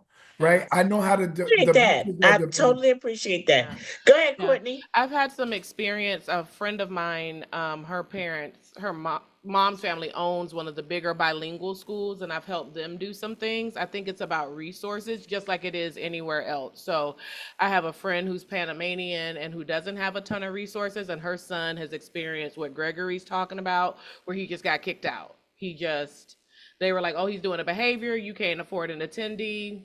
Peace. But I have other friends who have children on the spectrum, on the autism spectrum, or who are neurodivergent in some way, but they have more resources, and so they can afford to go to a better school, which is going to be more accommodating. Because, like Michele said, once I give you my 30K, you better figure it out. Yeah. You know what I mean? And so they figure it out. But it does require additional resources in order to get the supports. And I have a friend who lives here who homeschools her son as well for that reason. So that's what they're doing in the city. It kind of just depends on the resources that the school has and ultimately what the parents have. Because, yeah, they'll take the money and find supports if you have that money to spend. yeah.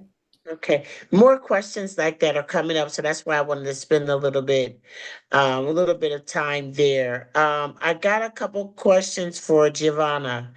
Um, Giovanna, what is each option for permanent residency outside of the pension program?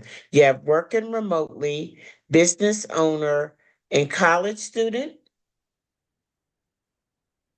Yes, we have the temporary option, the working visa, which is 10% if you find a job in Panama with a company that has more than 10 employees.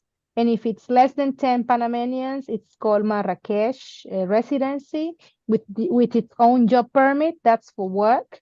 Then we have the education, which is if you study in Panama degree, let's say you're going to study a major in Spanish at University of Panama, that is an option that is a student visa, but it doesn't lead to permanent residency, but it's there. And then we have the nations that we discussed, the pensionado, and we have the investment options, on real estate. So there's one, which investment option is there that starts at a 300,000 investment? Which one is that? Is there Uh-huh. one? Yes, the 300K, there's one that it leads to permanent residency in 2 years with 300K. But for Americans, the friendly nations is 200K, and both leads to permanent residency in 2 years. But we have the qualified investor visa in 30 days. So if you want to get permanent residency very quickly, the investment option is 300K, and the residency visa is approved in less than 30 working days for you and your family. Wow. Can we Mhm. work for Panamanians? Can North Americans come here? Say, might that be a pathway where you could maybe look for a Panamanian employer? Yes, of course, there's an option. There are American and also other nationalities that they set up their own business, a restaurant, a service place, a nursing home, depending on, your working experience. And also there are many multinational companies that are established here with expats that are working at those companies. And this is a reason why there are so many international schools, like Michele mentioned, because they get transferred and then move to another country, and it has to be in English and also with the standards. So yes, there are different ways for the working population. Thank you. Are there any SAT prep classes for junior and senior students?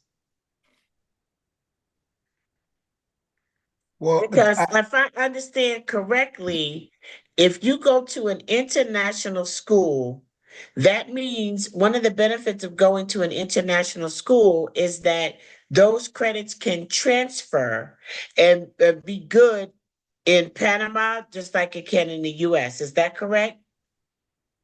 Depends on the school. Yeah, it definitely depends on the school. At this point, Panama and the university sector is definitely growing. So a lot of our students uh graduate. They have the option of getting a American diploma, which we work with an online program, and or a Panamanian diploma. But even if they only choose a American diploma, the vast majority over the last 5 years, I've seen a growth of Panamanian universities accepting American diplomas flat out without doing what's called modulos. So modulos are like, I guess it's like a packet of work or to supplement some classes that they should have taken in high school that has it's like civics or religion sometimes or Panamanian history, and they do like little packets and they have to do it before they get accepted into a Panamanian university. A lot of my students end up going to Universidad Latina where they have classes that are in English, some classes are in English, and some that are in Spanish, depending on the major. But SAT prep is there. SATs are usually at Balboa Academy or Balboa High School, if I'm not mistaken. Uh, Even the beaches have to go there in order to do SAT testing, and they also have AP exams. So a lot of our kids are already getting signed up for those. And again, that's in the city. I don't know if they have it in David, but the kids in the beaches have to go to the city in order to take the test. And it's regular AP exams like you would do in the United States. And PCIS preps the students for those as well. So glad, Interesting. Charlotte, I'm glad you asked that question because as I was learning different schools, people were the schools going to these schools is like getting recruited by colleges. So they're telling you what they do, what they so some international schools are just this is you get a Panama high school diploma. That's what you're going to get. Some are saying you're going to get American high school diploma. Some one school you're going to get American diploma, a Panama diploma, and if and an IB. I don't know how they're going to do all three, but when you finish, you have all three. Another school, you're going to get international diploma. The ones my kids end up going to international diploma, Panama diploma, and they can choose to do IB or to international baccalaureate, or they can choose not to, but they set up a new program where you have a innovation and entrepreneurial diploma, which is going to give you dual enrollment with Syracuse and University of Delaware. That's what my daughter signed up for. I was like, whoa, okay, you're doing dual enrollment. All right, go on. So ask the questions of what degree or what diploma the school is going to have. And there's none of them is not, any of them I don't think are good or bad, just so you have an understanding of the process of what the options are when you finish. And some just don't only you're gonna get a Panamanian high school diploma because it's a Panamanian school and that's what you're gonna get. And I got no kids. And you Because can go my to head just went tilt, tilt. I mean, it's a lot. and a it lot is a of lot. yeah. That is a lot to know, and especially for you, because your kids are at different levels in their education. That is a lot, and my hat goes off to y'all for the research that you're doing. Oh my goodness! So let me do this. What I want to do is I want to ask the parents, what do you think was the biggest, like, oh my God, this is really different situation with your school, with the schooling with the kids, different from the US. And then we're gonna wind down. I'm gonna have you guys give last minute advice. I'm gonna get last minute advice from our professionals, and we're gonna go ahead and close out. But I really am interested to know what was the thing that, if there's anything that really just hit you like, oh my God, this is very, very different. Antonio, Irina, you want to go first? I don't have a whole lot of this is different. I know when she went to PCIS, there's a pool in the middle of the school, like you have to walk around it without guardrails. But I would say probably in her smaller private school, like that she goes now, sometimes when we would drop her off, they would be doing like learning dances and learning stuff like that. And I know Irina would be like, why aren't they learning like, academics? But I mean, we could really make the correlation. You learn other, the arts in our schools. I think it was just getting used to. I actually, you know what? I think it's interesting that I noticed that Panama schools really do hone in on their history and their heritage and their culture, and it is ingrained in their children through school. And we have friends from, like I said, we've had for the 3 years. We've gone to some of their school activities, and their history is ingrained in a way that ours is not in them throughout school. So they kind of grow up having that Panama pride that you kind of see, and they do know all the traditional dances and the culture, and they know so much more than in relative to what we learn in the U.S. About the U.S. and everything. So that was different for me. For me, I felt like with the US, I felt a little bit more like relaxed, like you were saying, tranquila. Like I was relaxed, like, oh, you just pick a school, and this is what makes sense. This is where my child goes. And like now where I'm at with everything is like you really have to do due diligence. Like if was it Boco de Toro, if they had a good school system that I felt, I would be like, oh, okay, I wanna know more about this place. So what I'm trying to say is like you really have to be hands on. Like she not only goes to like right now she's at this one location where she's learning and is really hands on, but now I'm finding like okay, I can't just stay just in that one location. I need to like add to her curriculum. So now like we also pay for her to have like this other what is it on Fridays? It's like she actually has it's really a speech therapist, but it helps her with her Spanish and her pronunciation We're of paying the for words. so many And other we do that, added, and we're we pay for adding. extra learning afterwards, just for like Whereas math and in the stuff like States, that. I feel like you would just send them to school and just say, we're good. And now I'm like, no, we're adding, even her school she's at right now, we pay extra money for her to do extra math. So it's just You have supplemental. that part. Yeah. Supplemental. Okay. That's interesting. Yeah. Okay. Michele? The differences, well, mine are mostly positive. I have one positive differences kind of shocked me, and then one that's just different was the personalized attention that my children are getting. Again, it's very in American schools they had a guidance counselor maybe for the whole grade or split the grades. At my kid's school, there's not the guidance counselor. There's the like at my older daughter's school, they have two college counselors whose only job is to help them with college. Then they have the academic counselor who's doing with the school. And then they have the diversity and inclusion counselor who's like the feel good counselor who's like checking to see if they're adapting well and the da da da da. And then they have the advisor who they see every day in advisory that's kind of just texting, how's your day going? And what do you like about the world? And I got an email one time for my sixth grader that said, I noticed she's sitting alone at lunch a lot. How is she adapting? Is there anything we can do to help? And can you please tell her, is this a Wow. choice or is this?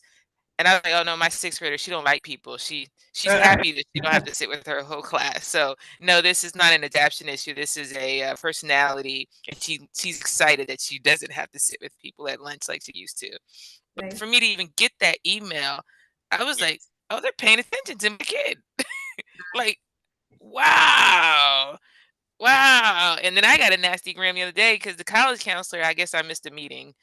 Whatever. I have a lot of kids. But the college counselor reached out. We were going to review your daughter's schedule for next year, and there was supposed to be a meeting, and we didn't see you there. So we'll reschedule. I was like, and in public school, they'd be like, here's your schedules. Your daughter check some blocks, Yeah. whatever. So the personalized attention. And the one other thing that's just thrown me, I don't know if it's thrown me off, but it's an adjustment, is the grading. There's no A, B, C, D's, E's, F's, whatever. She gets, my high schooler gets 1 through 7, 7 being the best and 1 being the worst. And they will not tame what that means A, B, C. They just said 7's really great, 6 is good, 4 you should have a conversation, 3 we'll have a meeting. So I'm like, I guess that's a D and F. And then my middle school doesn't even have numbers. She has extending, approaching, progressing, and I don't know what's under progressing, but that means I'm supposed to have a meeting. So I don't know what they're getting in school. I hope they're doing well. I don't know. They're progressing, achieving 6s and 5s, and then they also get graded on their being. Like, are you being green? Are you being courteous? Are you being? And it's like a grade sheet on. Are you just being a good freaking person and a good citizen? So I was like, that's kind of cool, but I don't really want grades on that. But okay, cool. So that was really the grading was a. I don't know what an approaching is. I think it's probably like a B-ish. Can you tell us what's the name of the schools that they go to? My oldest 2 go to International School of Panama, and then the Metropolitan was a consideration, but we chose International School of Panama. And then my youngest goes to the United School of Panama. Okay. So those are the schools we chose. And Absolutely. of note, the only reason my kids don't go all to the same school, it worked out better, is I applied to all my kids to go to the same school, and they failed to mention that there's a waiting list for the youngest grade. So I had to scramble at the end to find him a different school. It worked out because he really loves his school. It fits his personality better. And I'm able to give y'all more information about different schools. So ask that question when you apply to schools, because I paid my money. They knew there was no spot. They accepted him, but he can't be enrolled because there's no spot. Like, you knew that when you took my money. That You one time. knew that. But you took my money and said, oh, he's accepted, but he can't come. Oh my. So We ain't got no space though. Okay, go ahead, Courtney. Volunteer.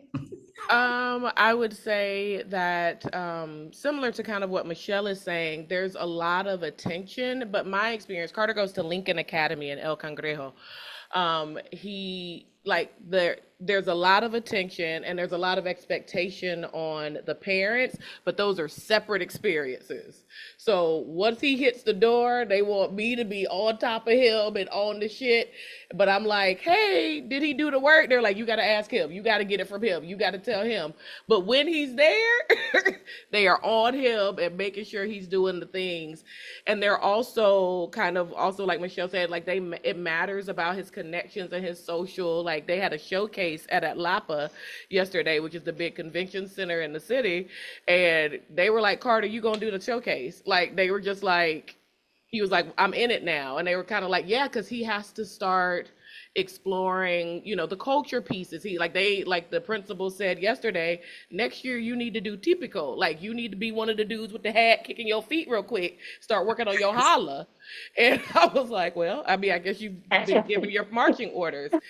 And so I love that there's like this family unit kind of like they're not going to let him slip through the cracks, but it's not as inclusive for the parents. We're expected to do our part, but only show up when we want you to, and otherwise leave us alone. That's why we dropping your kid at your house, because we don't want you coming over here.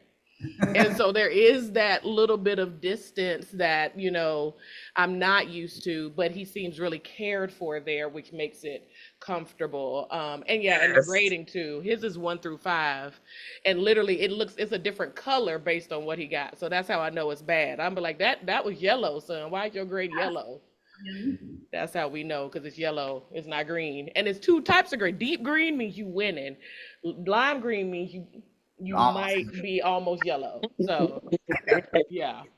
Can I say one more? Hey, I think in my mind, I equate the schools here because we're paying for the schools. They're obviously private schools. Hmm. You're going to get the same type of experience if you're in the States paying for private schools. Mm.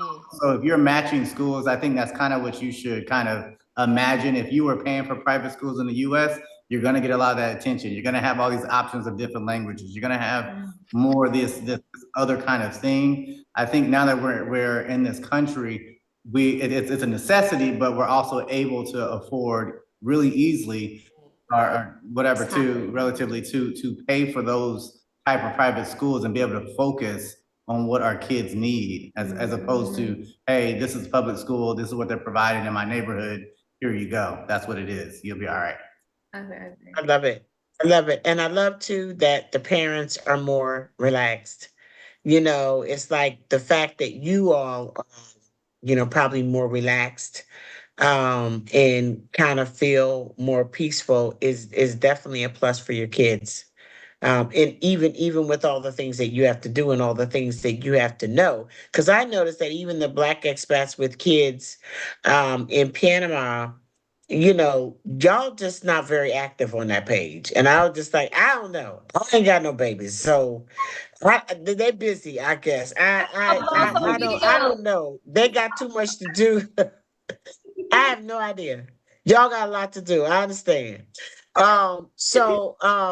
Greg, go ahead and give us some parting words. No, oh wait, hold on. On the groups, y'all Greg, just be Greg, doing hold too on. much. Greg, Give me Greg, some hold on. information. I, That's all I need. I want you to give us some parting words besides you going to their house. Yeah. Because they say it's a lie. They say it's a lie. They live in a beautiful house, and you know what I mean. We're gonna have to do some horseback riding lessons and all that with Lulana. So we're gonna figure that out this weekend for real. So I'm already chatting them. So I guess some parting words would be, as the other families have, who have already spoke. Make sure you do your research. Um, like Tony said, it's you're thinking of a private setting, and so you have to kind of equate it to how it would be a private school in the United States. Panama Coast International School is for me a sweet spot because uh, they were talking about typico, but it's not really typico. It's called folklore, and the folklore is actually the celebration we did today. And when they patent their feet and they're, doing the pointing, it's called el punto, right? And those are the traditional dances that PCIS makes sure that the kids do. And so I guess it's all depending on what you would like your child to have, right? ISP is a big name school. As soon as you said International School of Panama, I was like, whoa, that's 1,000 kids or plus, around 1,000 kids in a space. And you would look at that in a normal school. I went to Plainfield High, in New Jersey, and our freshman class with 1,000 kids, right? Easy, right? But here, 1,000 from pre-K through 12 is humongous for us, right? So make sure you do your research. Make sure you know that your school might not be a one fits all, especially if you have different type of students. PCIS is a very open school. It's a very Montessori style school, but not a lot of people like that. Some people like, I'm in that box. I need to stay in that box, right? And so PCIS might not be the school for you, right? But if you're willing to, I can go and shake and move, and I can take an elective like a metal or construction class where we're learning how to build, different things and we're learning how to solder, or I can learn French or fine arts, then PCIS might be for you. Or maybe, oh no, it's got to be robotics and then and then Spanish and then PE and I'm good, right? And that's what every single student will do. well then, you know, PCI might not be for you. So at the end of the day, make sure you do your research, right? And make sure you fit what's good for you. I don't like the city. I like the beach. We're kind of clear on that, Greg. Thank you. Well, I'm just saying, you know what I mean? You know what I mean? Then Tony and Irene already know how I feel about that. We on the same page. So, but yeah, definitely doing your research. Let me just say, let me just give you an opportunity, real quick to talk about your swimming Oh program. yeah, I appreciate that. So just like shameless plug, like I said, I swam for FAMU and also my high school team. And so I just decided to come down here. There wasn't a swim program, so I started one up. We're called the Caimanes de Chame. You can go ahead and look us up on Instagram. It's the same thing, Caimanes with a I instead of a Y. De Chame. We're bilingual. So swimming program. We have 3 groups. We have the hatchlings, which is our under 5 or under 6 group, which is basically learn to swim. We have our caimancitos, which is where you're learning the 4 styles of swimming, including breaststroke, backstroke, freestyle, and butterfly. And then we have the caimanes, which is you're competitive. I want to try to get medals. Coach Greg is gonna yell at you with love, right? But he's gonna yell at you and he's gonna try to kill you every single day in practice. And even though we have the pool in the middle of the you play me with that, bro. No guardrails. That's where we do the hatchlings, the learn to swim group, and then we kind of transport the other kids to a 25-meter pool. We do swimming all the time. We do land workouts. I actually am a part of the Panama USA national swim team. So that's where I got this cool jacket from. It's really cool. But yeah, it's awesome. And so look us up on Instagram. And if you have questions, if you want private classes, group classes, we got you. Can I throw something out? Isla goes there, and let's be very honest. When we first moved, Hang on a second. she jumped in the pool. Oh, sorry. No, Courtney had to go. Oh, Go ahead. She jumped in the pool and did what? She jumped in the pool. I thought Tony had her. He thought I had her, but I heard her go down in the water, and I'm just chilling. And I'm like, wait, where is she? And I look down, and she's underwater, just doing this, but like still underwater. So I reached out to Greg, like, oh, like this is a problem for me because if I didn't look down, what would have happened? So she started going there, and now she can swim across the pool. She knows how to get out. She's I throw her good. in the So pool. I throw highly her in the pool, recommend and if she's you were in fine. this area, please definitely go take this one. We need lessons in the city. And okay, I'm gonna give Giovanna the last words, but what I want to do real quick is Courtney had to go. Hang on a second. I'm gonna hang on 1 second. Courtney had to go. She had to take her kiddo. They're going to the movies. She said her parting words are to remember that healthy parents are better parents. So if the move is what's going to make you a better parent, trust that your children will adapt. Help them find their people and their passions, and they'll be fine. Courtney is our resident licensed clinical social worker, and you could just hear it all in that. She's amazing, and we will have her contact information in the chat. And then I'm going to Giovanni. I'm coming to you, Antonio, and what your name is, Irina. What your name is? What time it is? Like I'm just playing. I want y'all to tell us real quickly about your work and what you do. Too. Yeah, so we have avarwebbing.com. That's AVARR webbing.com. And we do website design. It's our specialty. Been doing it for over 7 years.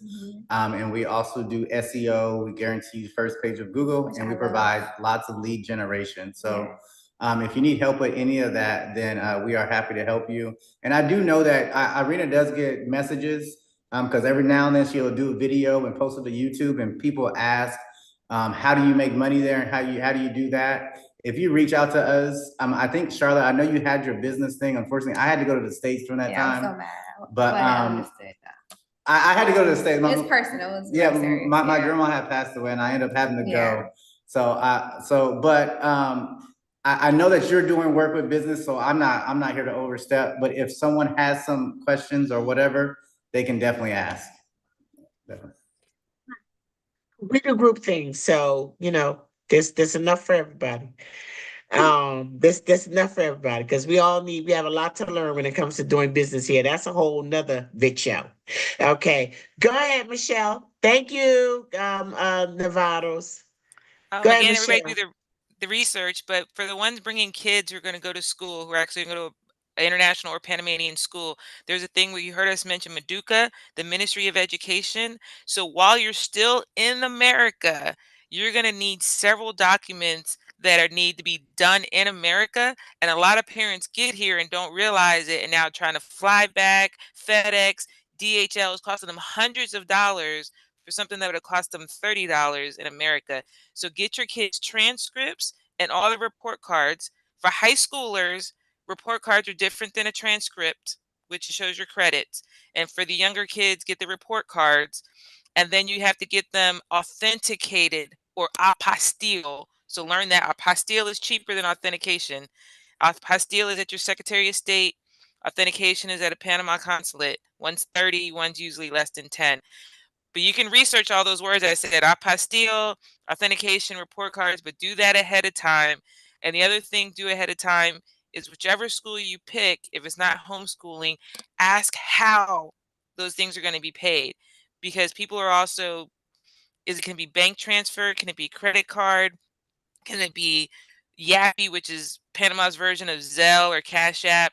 You know that ahead of time because people are spending $100 to wire money, where if they would have had the money in a bank account here in Panama, they could have paid the fee for free. So just plan ahead and ask how you have to pay for these different fees. It's going to save you money, and also getting these documents before you leave America. And get many copies of your birth certificate of your kids, because they take it and they don't give it back like America. They take the original and they say thank you. Where America, they give it back to you. They just thank you, and it's gone. Yes, did it. That is our researcher, Michelle. Researching.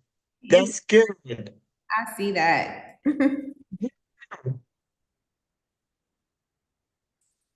You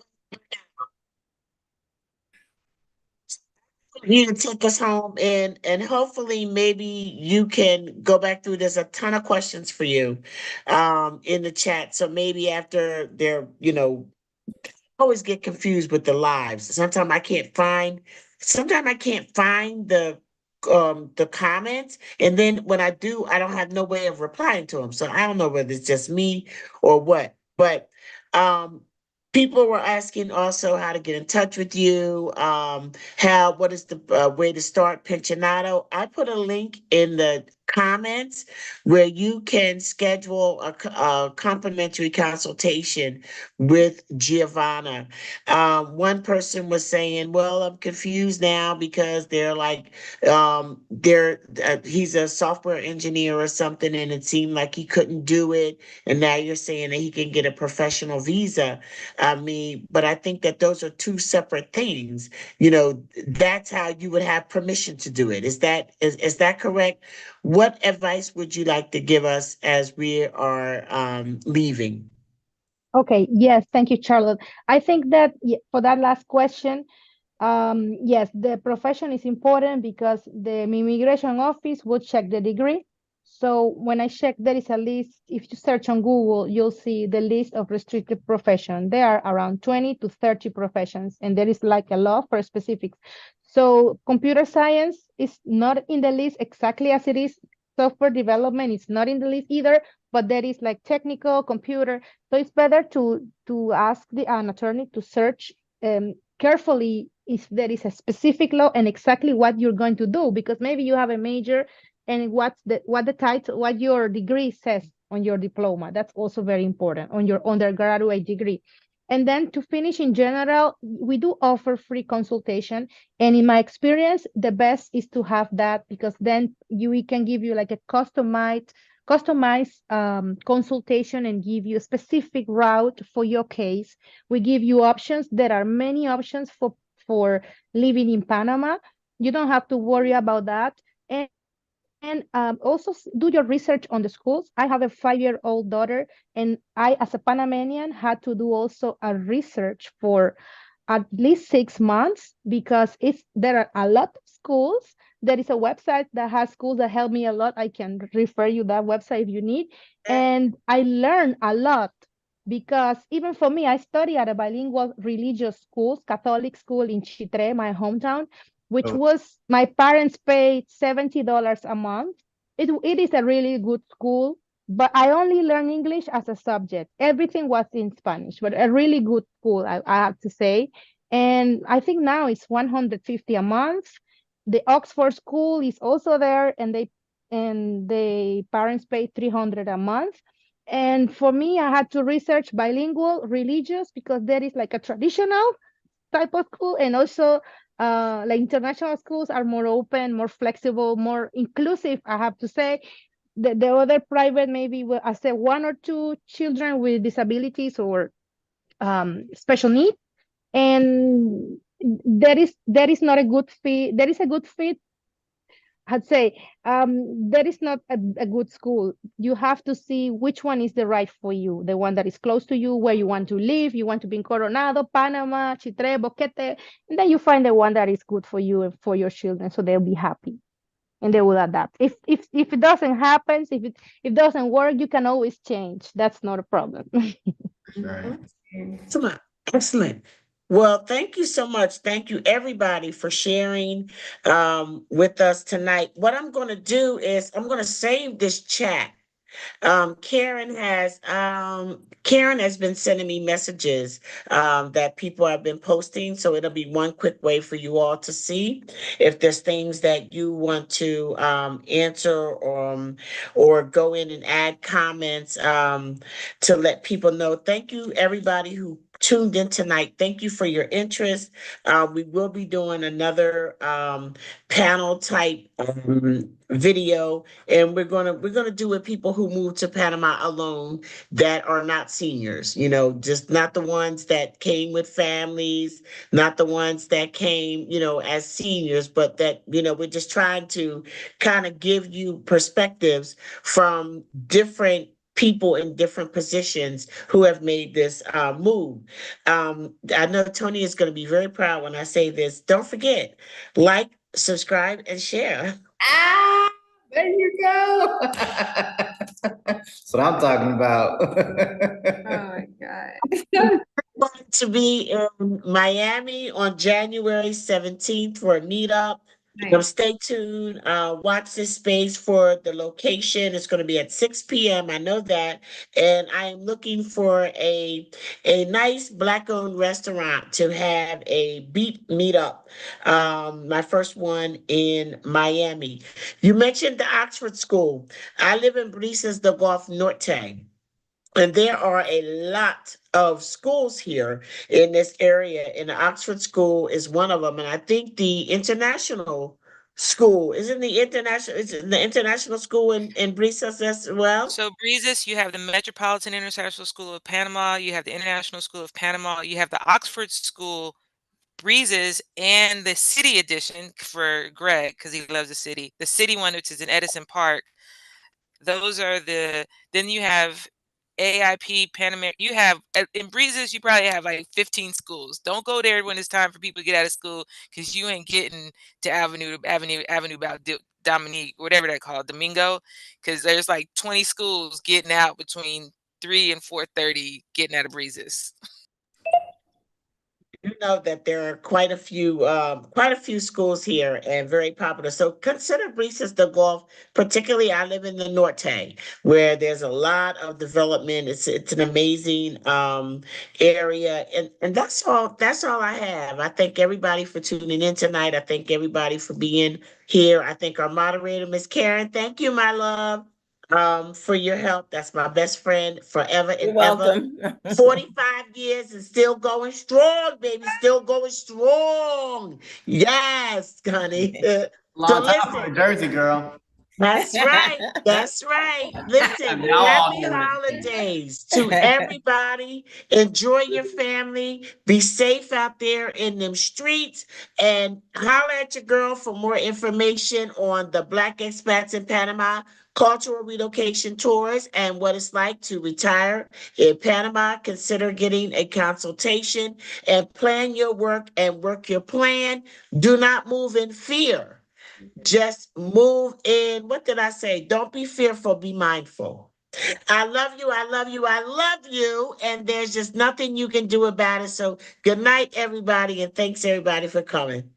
Bye. Ciao. Ciao. Ciao. Adiós.